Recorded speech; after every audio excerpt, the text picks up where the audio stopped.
What's going on, folks? It's your boy again, back in the building. Dr. Sean Thomas here, episode 67 of the Be More Today show. We are back in the building. It's so good to be here. I missed you guys last week. I did a Spartan race last week, folks, and let me tell you something. It was race number 20 for me, and that was not the intention. We had planned to go up there to literally go up there and do a trail run, a 6.2 mile trail run, scenic, majestic, pleasant, chill, right? We got there at 7:45. This is in Palmerton, Pennsylvania, Blue Mountain. We drove all the way from Brooklyn, wherever else to get there. 7:45, we pulled to the parking lot. And we said, okay, we got time, no problem. We went to the bathroom, walked to registration. We get to the registration desk at maybe like 8:05, 8:10. And they said, sorry, folks, the 17 of you guys who came from wherever, the race is closed. The race went off at 8 o'clock. And if you were not here at 8 o'clock, the race is done. You said, okay, so what now? Do you go back to Brooklyn? I said, no. If you want to stay, you can, but you're going to run the actual Spartan race. And then for those of you who do not know, the Spartan race is not a trail race. It's not a trail run, like just through the woods or whatever else. It's through the woods with obstacles, under barbed wire. You're going through water, you're throwing spears, you're climbing ropes. It's madness. And I've done these before, but I was not in the mindset to do one of those on Sunday. So let me tell you, as negative as I felt for those first 5 minutes, once the gun went off, once they started chanting Aru, Aru, Aru, I was in it. And I finished the race. I did pretty well. No burpees. It was actually a really fun experience seeing my daughter run, my niece run, my mom, my wife. And the lesson I learned from that day is that, look, obstacles come, obstacles go, right? You've trained for various things in life, whatever it is, whether it's something that you trained for that you know you've been through or something that you will see in the future. But no matter what the case is, things happen, you have to adapt, you have to pivot, you have to move, you have to shuffle, and then you have to get over the obstacle any way that you can. And it's something that we sometimes can anticipate, because we know sometimes we have tests that come our way, and sometimes things just smack us in the face, not even recognizing it's going to be going down like that. But we have to always recognize we can stand up to the test and be successful if we just face our fears and do it. So my charge for you this week is to go out there. Don't be afraid when things get a little interesting, when they're not as smooth as you want them to be. Continue to pivot, continue to move, and recognize that no matter what's going on, movement is crucial. Whether I'm moving for 6.2 miles on that trail run or my 3.2 miles in a Spartan race, I got a chance to move on Sunday, and I'm so grateful for that opportunity. And I brought somebody on the show today who also appreciates movement. Now, Be More Today has been great. We've been doing so many shows, 36 countries. It's been fantastic. And all you guys who've been listening to us and subscribing, I love you guys so much and I appreciate you. But I have a friend of mine right now who's known me before Be More Today. He's someone that has been with me, a mentor of mine in various capacities. I went to Brown University with him. I was a freshman, he was a senior. And the reason I got into dance at all was pretty much based by his tutelage and his inspiration. And his name is Jamal Jackson. Now, before I talk about his bio, the quote I want to share for you today is very, very simple. It's about dance. And it says, dance is the joy of movement and the heart of life. Now, for those of you who have ever danced professionally or just even in your bedroom, like in your shower, right? You know, dance is that fun thing. It gets us moving, it gets us out of our sad places. And sometimes even gets us to a place where we can see things artistically that we can't even express verbally. Dance is that thing that connects us through all kinds of different mediums. And Jamal Jackson is someone who I think has brought dance to be just more than movement, but to be something that people can see visually and feel emotionally and express in words that the words can't even express. He was born in Brooklyn, BK all day, right? And began his formal studies of movement with the Harlem-based Batoto Yetu Dance Company. His pursuit of biology and dance led him to Brown University, Bruno, in Providence, Rhode Island, where he received the Weston Award for his contribution to the Fusion Dance Company, and New Works World Traditions African Dance Company from 96 to 00. And folks, he is the class of 00. Now, Jamal did a number of different things. He's trained and learned various dance styles in Mali, West Africa, and he went on to choreograph for various festivals. New York Arts Festival in Inaya Day in 2002. And in 2002, he started making the beginnings of African-based modern technique that is now stylized as JJDC. He performed with Ballet International Africans for 2 seasons as a principal dancer, And in 2004, founded the Jamal Jackson Dance Company, a company that I was blessed to be a part of at its inception, and was so blessed by so many wonderful performances and traveling with him. Now, Jamal Jackson Dance Company has established a strong presence in and out of New York City, performing year-round in festivals, self-produced shows, community outreach programs, and private events. The company's works have been presented at venues including Mark Morris Dance Center, Jacob's Pillow, NYC Summer Stage Concert Series, Dance Now Festival, and the list goes on and on and on. Brooklyn Museum, Equity Now's 20th anniversary, Big Range Festival in Austin, Texas, and the list goes on and on and on. Martha's Vineyard, he's been doing so many things, with the biggest thing, I think, was the Abundance Festival in Karlstad, Sweden. And of course, close to home, the 9th Street 2nd Y and the Jazz at Lincoln Center. He has done so many things since founding his company in 2004, fusing various styles of traditional African dance with modern techniques and diversifying contemporary music styles in order to create a new, unique technique that is relevant to multivarious communities. Ladies and gentlemen, boys and girls, pets included, welcome to the stage, my boy, the man with the master plan, and one of the guys who I look up to as a brother of mine, OO's finest from Brown University, and JJDC Director of Dance, Jamal Jackson. JJDC Jackson, what's going on, boy? Hey, what's up, man? That's a great introduction. I love it. I feel like amped up now on this Tuesday morning. Woo! Yeah, I'm just happy you're on the show. I really appreciate you being here.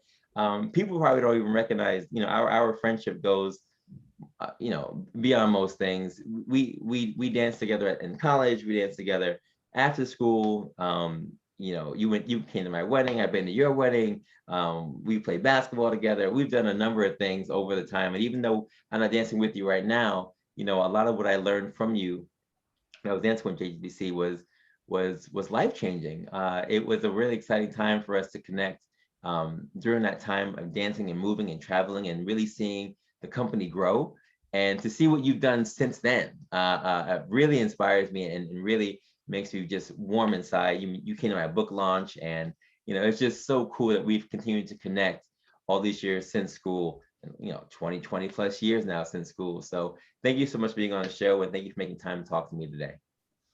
Yeah, absolutely. I mean, Sean, you've been there from the beginning of everything. I remember the kind of transition that Fusion was making when all these upperclassmen left, and there was a few of us left, and then you came in and reignited that company, which is basically the spark, in many ways, the spark of everything that has come from my experience in dance as an adult and as a professional. And then when I took this venture to kind of start this company, which for me was this idea of how do we connect family, how do we kind of have that faith, what is our church? For me, a lot of the studio is that church, is that place of expression, and I just wanted family there. And you were the day one first person who came and just started that journey of JJDC. So I am eternally grateful for the influence that you've had throughout my career and my experience. I appreciate that, dude. So let's get into it. I was a freshman, you were a senior. I looked up to you tremendously. And I had never really experienced African dance. I of course, I'm an MJ fan, my shoe and boo moves all over the place. So, I can get all that kind of stuff down. But watching you for the first time do West African dance, I remember my freshman year, senior year, the fall dance concert, and you were dancing with New Works and you were doing an African piece with a couple other guys. And it was life-changing for me to recognize and just observe that because I had never actually experienced any of those things firsthand. So, reading your bio, I knew you were a bio major at school, and I knew you were into dance, but what exactly about those two things together, first of all, sparked you to go to Brown, and then secondly, sparked you to not pursue biology, but to pursue a career pursuing the pursuit of putting out dance styles, dance choreography, and showcasing these works across the world?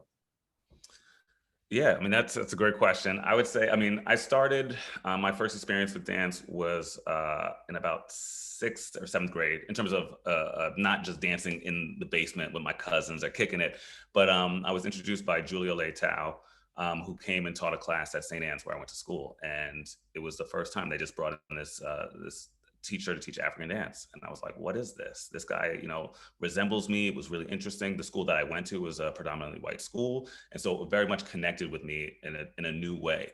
And from there, I knew that there was a spark. And so I started dancing with him. I danced with their company, their children's company, and performed. And that just has always, from that moment, been a part of my life. I was really also interested and loved marine biology. And so I felt like those two things really connected with me when I was in high school. And I was like, this is something that I just kind of want to continue.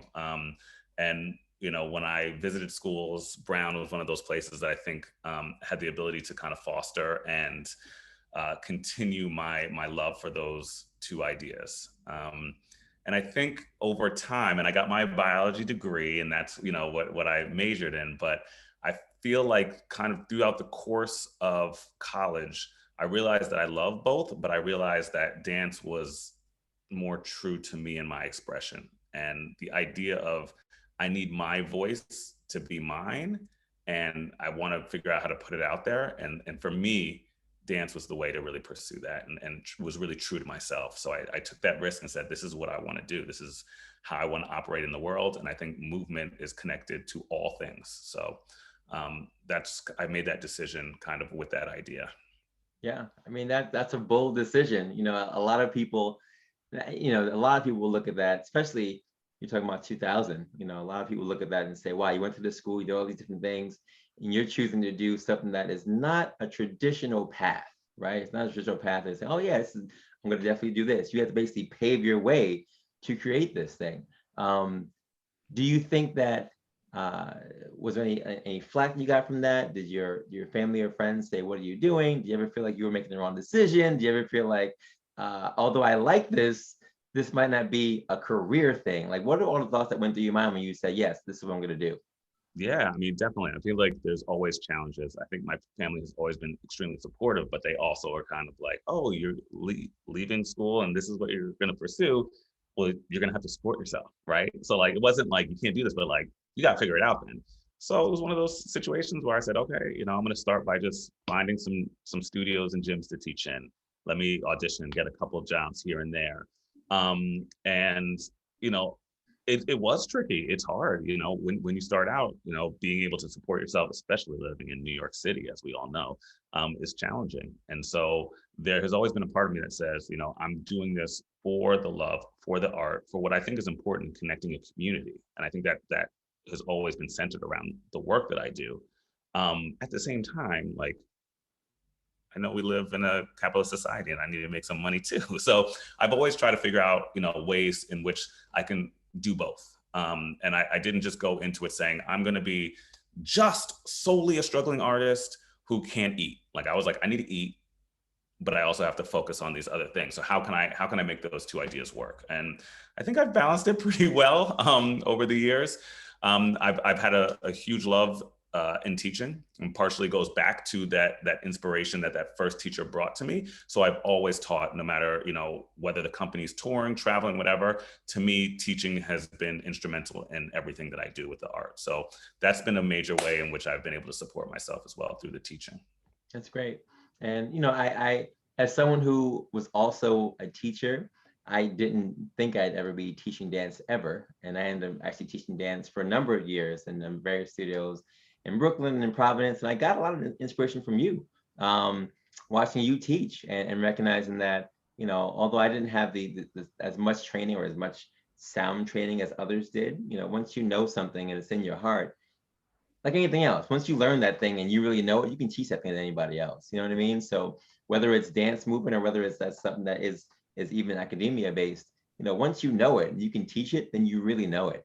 And I think the beauty of that is that you're teaching something and continue to teach something that actually is in your heart. So it's not just about making a dollar. Yes, you're making a dollar at the same time, but you're also like showcasing your soul and really sharing that with others and continuing the legacy that it seems like JJDC is founded upon. Now, you know, I was there at the beginning of JJDC and I know what we were doing originally, but the company has grown so much since then. So what was the original concept for the company when we started, and how do you think it's progressed and grown to today?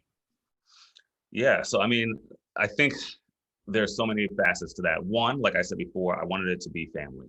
For me, from the beginning, the thing that has been kind of a through line for, guess what, a little over 15 years now, is that um, it's always been family. It's always been, like I want to make sure that the artists that I work with are also compensated and make sure that those types of things are upheld. But it is, like you said, we've been to each other's weddings. We see the birth of other, past members' children. Like it is family to me. So like once you step in that door of the studio, if you choose to go on other endeavors, that's fine. But we're always connected. That's how I've always tried to kind of surround myself with those kinds of people, because to me that's joy, and that is the love, and that is where the company kind of, I think, got its roots from. And then in an artistic space, it was this how do I express this voice? How do I look at some traditional West African movement and kind of the themes and ideas with that? And how does that kind of translate to some of the contemporary ideas that are happening in our Western world every day, right? When I was traveling in Mali, I met so many people and got so many wonderful experiences. And one of the most actually profound conversations I had was one that hurt deeply, but also made me really think about like how I approach the art. And the person was saying like, Jamal, you're a really good dude. I love that you're coming and appreciating the work and the artistry and the traditions here, but you're a Westerner. And that, like, it stung. Like it just meant like, there was a moment of where it was like, I need to have you at a little bit of an arm's length distance, just because you're of this other space. And there is some truth to that. Now you can break down those barriers, right? But I think it's the idea of understanding difference, and then kind of celebrating those differences and then finding the commonalities.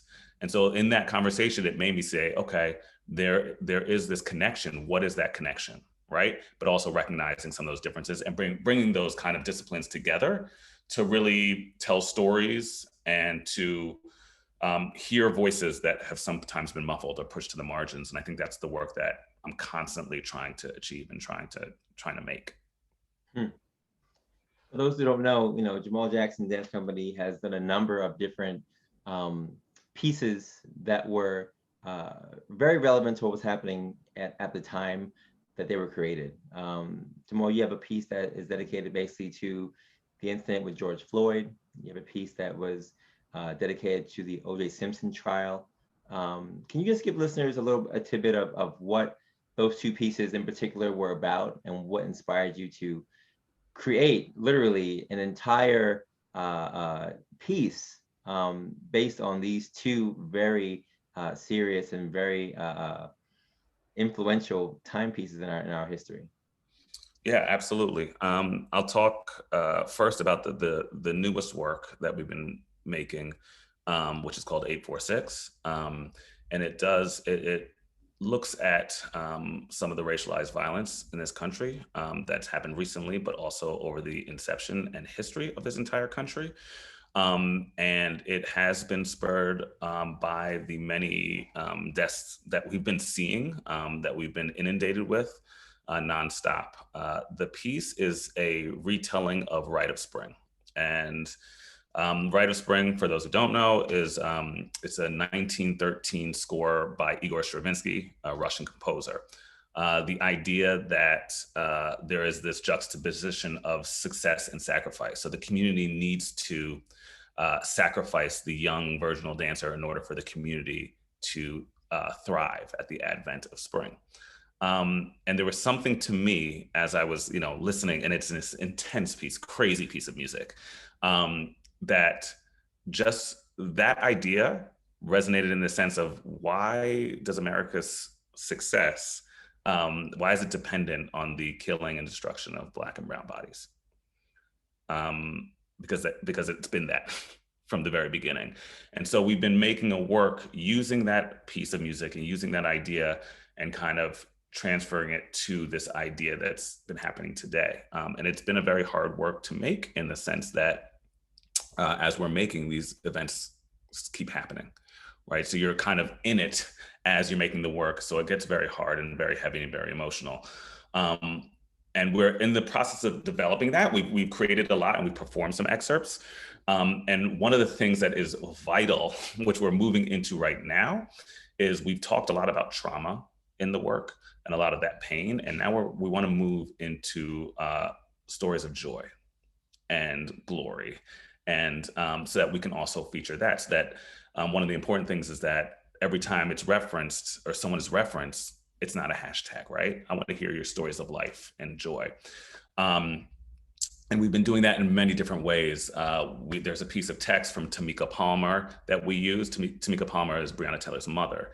And she talks about double Dutch in this really beautiful way, about how it's a kind of a tradition that's passed down in the community.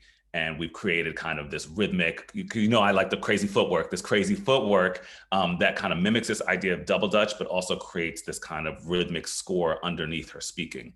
I think it's just really important that outside audience members are hearing the stories of life as well. Not just like that we only know Breonna Taylor because of death is ridiculous, right? That we only know George Floyd because of death is ridiculous. Like we need to hear about them in life and hear about everybody in life. So that's one of the places we're pushing now, because I think that's even more important than also showing this trauma. And the big step that we're trying to accomplish as we're gonna hopefully embark on a tour in 2022, is that we're going to be reaching out to communities on this tour ahead of time, and getting primary sources, talking to family members, getting those stories of life, and then implementing each story wherever we go into the sound score. So that when we go to a community, and we're performing this work in theaters, but on the street. We started on the street, right? In pandemic, this is where we've been rehearsing, like in the streets. And it also is relevant because this happens in the streets. So as much as I like performing in beautiful theaters, I think we also need to take this into people's homes, into people's neighborhoods. So when we go into these spaces, we're hoping to talk to these communities beforehand, get those stories of life, bring it into the work, so that when we go to Ferguson and we're doing the work there, that we'll have talked to Michael Brown's family, and we'll get some stories about that, and then we'll kind of create work based on that joy and that life of that human being. Right. So we're trying to make sure that we understand the humanity instead of this idea of these dangerous monsters. And so that's the work that we're currently in now. And then to reference the other work you were talking about, which was the People Versus, which was interesting because we started making that work before all the crazy how there was this big upswing in OJ madness, and that I think it was the 20 year. And I started doing this a little bit before that, because I would say before 9/11, like the OJ trial was like, the thing was like, what do you remember in your life? Like, what was the big event? And it's like, where were you? I was like, I remember when that verdict came out, like where I was talking to, kids in high school and seeing people and having two very divergent opinions. I feel like Black people were like, okay, finally, even though we weren't on OJ's side, but we were like, okay. And white people were like, this is the craziest outrage in history. And it was like that, those two ideas that made me be like, I got to make something about this, because that singular person drove this idea of equality or inequality in the justice system. Like it put a spotlight on it. It was the first reality television moment before, it was before the Kardashians. It was the first time there was reality TV. Mm-hmm. It was just this explosion into this new way that we look at media. It actually put a spotlight on domestic violence in a way that nothing had ever happened. It was just this huge, huge event. It talked about the police being almost in many ways like a gang in certain respects, in terms of how they approached that. And so what we did is we created a work which was a recreation of that piece, using a lot of the transcripts of the trial. And it was just a question of, instead of being is this right or wrong? It was more so how do we look at the justice system? How are we looking at it through the guise and through the lens of this trial in particular? And what I think was very interesting for that work, it was one of the first times that we really, really stepped out into audience engagement. And so we were doing a lot of things that were risky, that I think were important, But and it was always trying to take this challenge. As an example, I know, Sean, that you've seen the work, obviously, and you were in different ways pulled into the work. So one of the things that we did talk about is we had a section of it which is about police and kind of the abuse of police powers. And one of the things we had is some of the white dancers in my company were acting as these police, and they were bringing in audience members of color and just touching them as a gunshot went off and placing them on the ground as a pile of bodies. And in many ways, those people being in this space, kind of just creating this pile of bodies, highlighted and made them more important, which also just in the idea of a performance space, it almost gave those people more value because they happened to be in the space, in the performance, on the stage with the dancers. But it's interesting that they were more important because they were dead. And so that's also like the way I wanted people to look at it and say, like, why are we now deeming this more important? And we did this in many spaces. Some of my dancers felt, and they took many risks. We went and did this piece at Tompkinsville Park where Eric Garner lost his life and was murdered.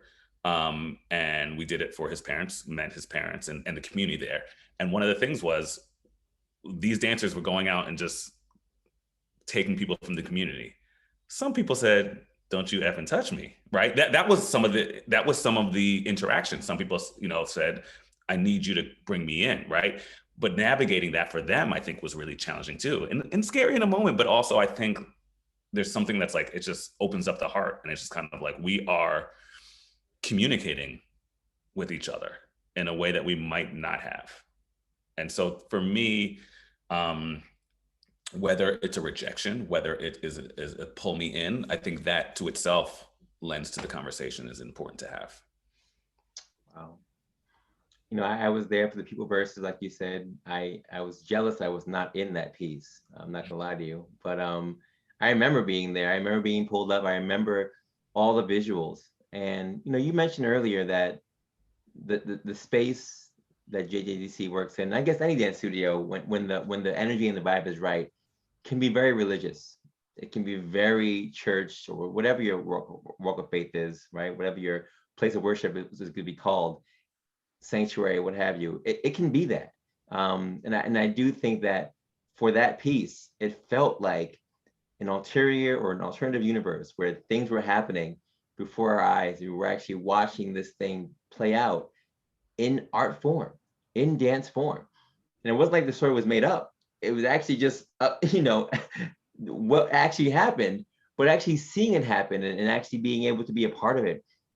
And I remember the gunshots going off, and I remember it going on the ground and recognizing, wow, this just feels more real. And watching people tear up in the audience, and even my wife tear up in the audience, during those moments, it just brings it more to life. And I think for me, that's what dance has always done. It has always been that medium that it can just do things and put people in places that words always can't express. It can showcase and even give resolution and solace to instances like the George Floyd incident, right? Where just words can't even be expressed anymore, but sometimes movement can. Movement can kind of just not shadow or overshadow, but it can express things that just we don't know how to do without actual words. And I'm enamored by the connections that dance, and especially JJDC, has done to put this thing forward. And I commend your dancers for being so brave, for going into various places and putting these things on, because I do think that other situations, depending on the audience, you might have had people who were like, yeah, no, we don't want to see anything that involves this at all. Like, you're good, you can keep moving. But I feel like people who were looking for some kind of, because again, with these things, we don't get always, results or solutions, or even, resolutions. We just get a pat on the back, or we get a sentence that we say, okay, great. Like you said, we get that sentence, and then life goes on. But sometimes we need closure. And these pieces can give a lot of people closure to situations that emotionally they don't really know how to deal with. So I always commend you, Jamal, because I feel like the the programs that you put out there and the concept you put out there are always at the top. I never think that what you're putting out there is basic, and I never think that what you're putting out there is I say catchy, but I guess trendy would be the better word, because you're not a trendy person when it comes to these things. You put things out there that are top of the line, and they're borderline controversial, because I think that we need to talk about these issues and instances, but they have to be done in a way that's going to be palatable. And you do that, and you do it, and you've done it so many years now, in various ways, and you've only gotten better and better with time. So I commend you, and I'm impressed. I'm impressed. My question for you now is, what has been the response for people who, first of all, your dancers, when they've gone through these things and they've represented, the various families and various instances of these historical events, how do they feel after doing these things? Is there any like mental health, anything that you guys talk about? Is there any like underlying issues that come up in the group? If you mind sharing, clearly. And then, just physically speaking, does it ever weigh on you that you're showcasing or showing something that was so detrimental and degrading to a certain group of people? Do you ever feel the weight of that as an artist? Yeah, that's a great question. I think I'll start by saying that we usually are constantly making when these things are also happening, right? It's not like some past event and then it's done. So when we're making, we're constantly checking in with each other, because, for example, we created a piece, Rob Day, which talked about America's infatuation with firearms. And it was told through the perspective of a gun. And as we were making that piece, it was like school shooting, another school shooting, another instance of violence. And it was hard. It's always hard to come into a space while you're working when you're inundated with these events. And so we, again, as family, we try to check in with each other. We try to make sure we're okay. We try to be open. It's a conversation. There's no direct point like this is right or this is wrong. I think it's more so, and what I try to do with the pieces that we make, but also in the creation of it, is a conversation. It's not Jamal's point of view. It is, we're all coming from these kind of perspectives, and let's have a conversation. Let's have a conversation first, vocally, whatever, but then also through movement. And I think that's why, dance is so key and so important. We all come from a debate culture. You and I have both been privileged to go to fabulous places where we've gotten good educations, and a lot of it is based on this idea of debate and kind of crafting your words in a way that you can win sometimes. And I feel like for dance, it's not that. It's just it's crafting conversation and arguments to actually communicate. And so to me, that's kind of where the difference happens. In terms of, the responses, like I said, I think the fact that I'm trying to go into these places, and I do feel the weight, in having these conversations, I feel the weight, and I've said this a lot recently with this work. I feel scared that I'm both a target, because of the way I look, but I also realize the privileges that I have, and sometimes feel like a complicit actor in a system that harms the people that look like me. And so for in many ways, I feel that weight of both. And it's tricky. It's something that I kind of move through every day, that I'm kind of saying, well, what are the, you weigh the pros and cons. For example, Sean, I presented this excerpt of this work for one of the schools that I teach, and we did it through Zoom. We had the students watch, and then had conversations in affinity spaces. And I think it was really important for these kids to see that work, to see this. And the way we related it to them was also saying this juxtaposition of success and sacrifice. Like, what is this school's success? And how is that success on kind of maybe the sacrifice of something, ideas, people?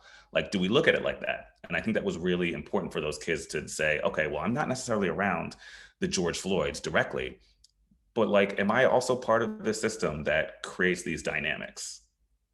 And so for me, that was really powerful. But at the same time, I walk away saying, did I just make a check mark for the school, right? You know how all of our schools are going through these things, right? So are they going, check, we did a diversity like event, and am I allowing them to now kind of still traffic and travel in these ideas?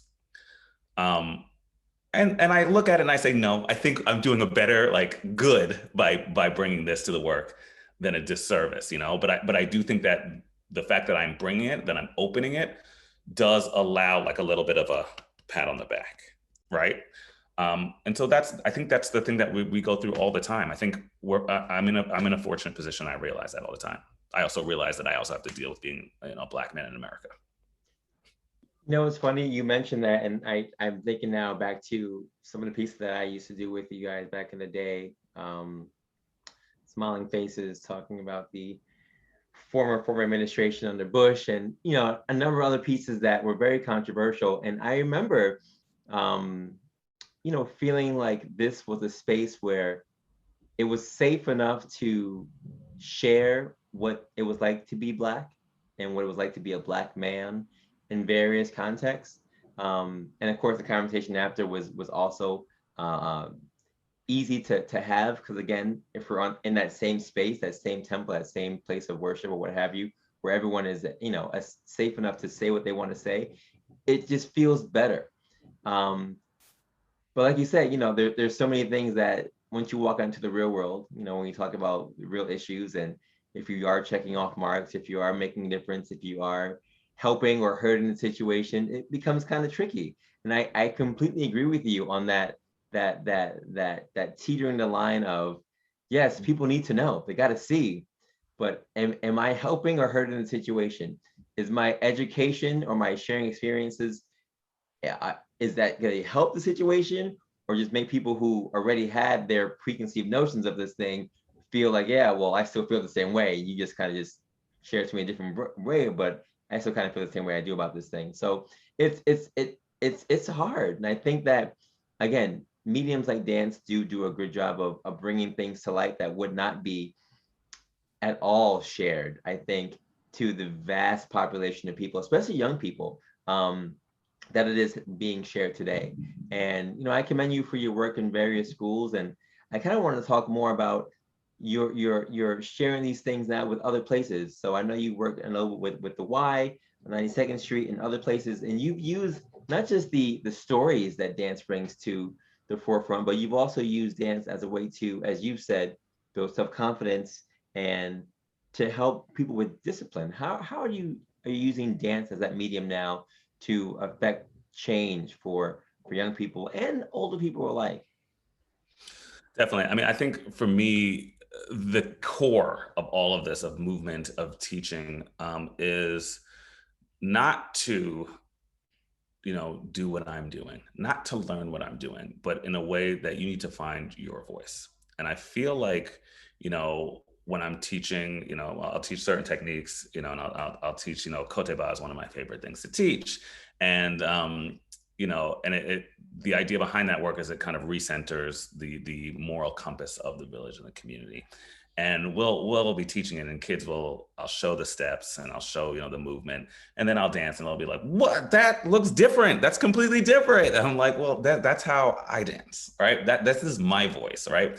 We're gonna dance in unison, but as we are dancing in unison, because a lot of our technique works in unison, I want to see the individuality in you, in the unison. And when you see that spark hit, when you see someone find that, to me, it's like, that's the game changer, right? It's the idea is like, what is your voice? And I think dance, one, makes you comfortable in your body. And if you're comfortable in your body, you can do anything, right?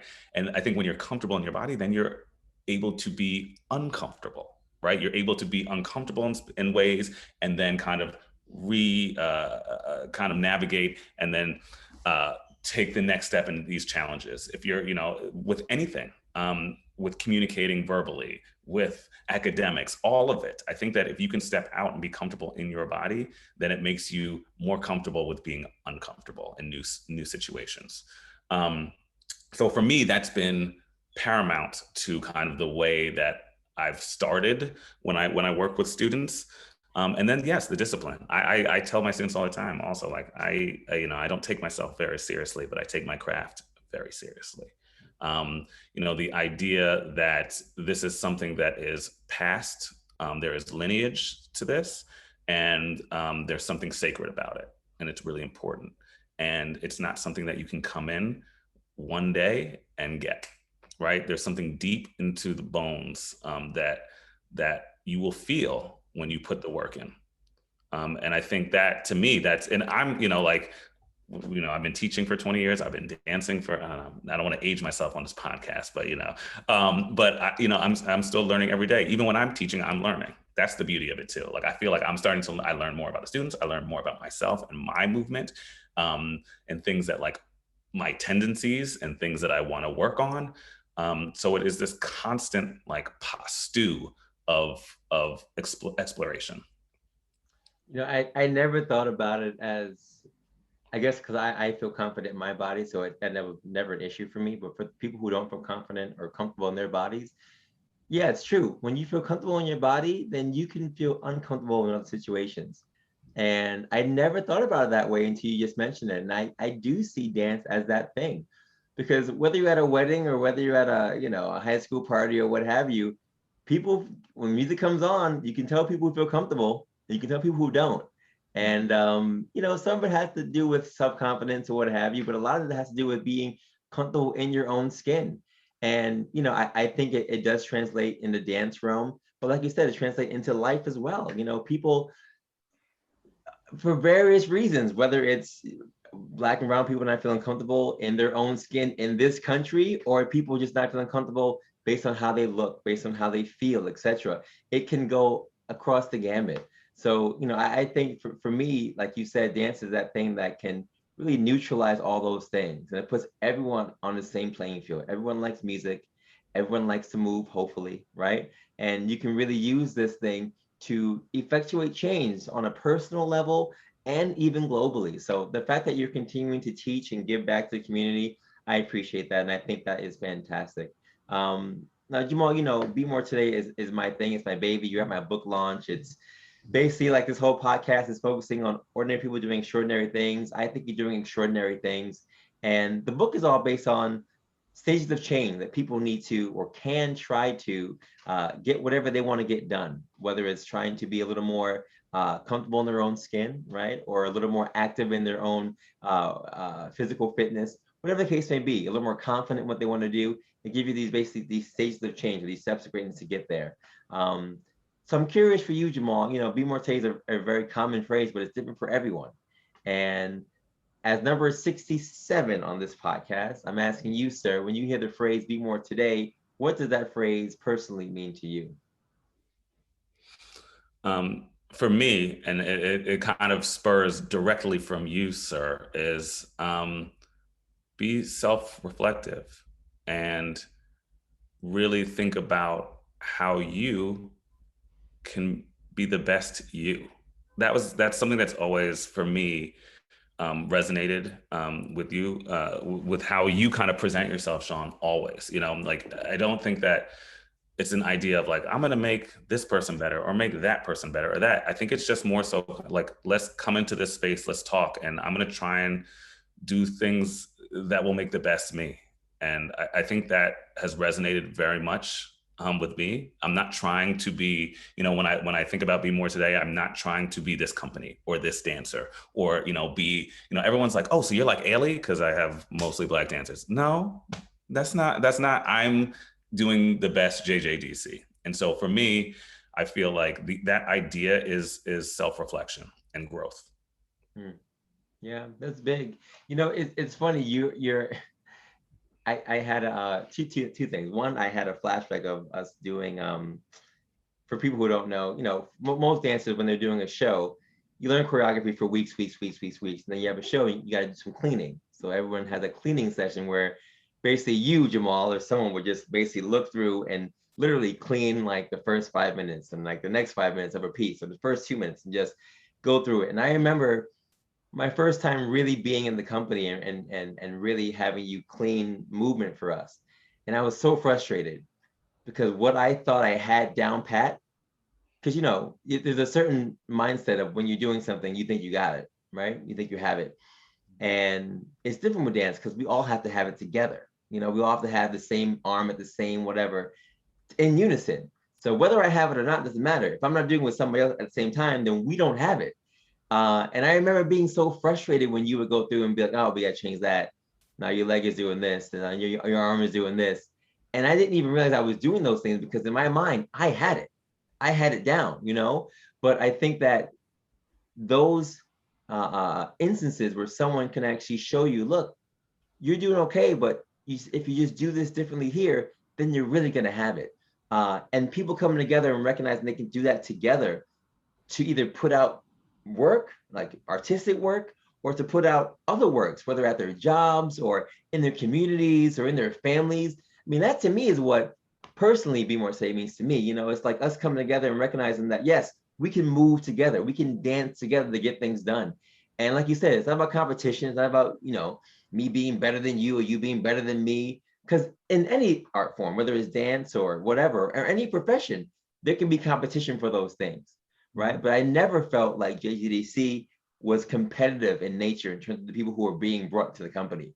It was and it continues to be a very family-oriented, let's move, let's grow together, and let's put out great work so the world can see. And it continues to be that. And I wish other companies and other jobs and other people, my goodness, just emulated that on a regular basis, because if we all did that, Jamal, like, it'd be a better place. There's no need for us to sit here and bring people down when in all actuality, we all need someone to say, look, you know what? You gotta keep your hand up a little bit. Your leg's sticking out a little bit, and saying it in love and kindness, as opposed to being like, you got to change this. So I appreciate all those foundations that you share with me and continue to share with the other people at the Y and your dancers and your communities. I think you're doing a great job, and I just hope and pray. I see this dance space as a church, so we can say that that you continue to do that for the next generation of people who come after us. Yeah, absolutely. Listen, any advice you want to give to aspiring dancers who kind of want to be where you are, or directors who want to start their own company, or for anyone who is, again, just trying to put out good work like you are, and trying to make sure that they can continue to move even as they get older and continue to do certain things, to make sure that they're still putting out good content and still making sure that it's never about them, but it's always about the greater good. Yeah, absolutely. So many things. Make sure that you surround yourself with people who are supportive, right? You're going to, in this field, it is very difficult. It is cutthroat in many ways. There are a lot of people that are kind of scrambling for that one morsel of food. And so it is difficult. So, there are gonna be people who bring negativity to your space, but try to find those people who want to support you, who want to support your ideas, your artistry, and find that group of people. I've constantly found groups of people who I want to support and they want to support me, and that's it's a better space to move through. Be ready. I will always say, not failures, but be prepared to learn from the hurdles that will come at you, because I'll say 93% is going to be rejections and no's, right?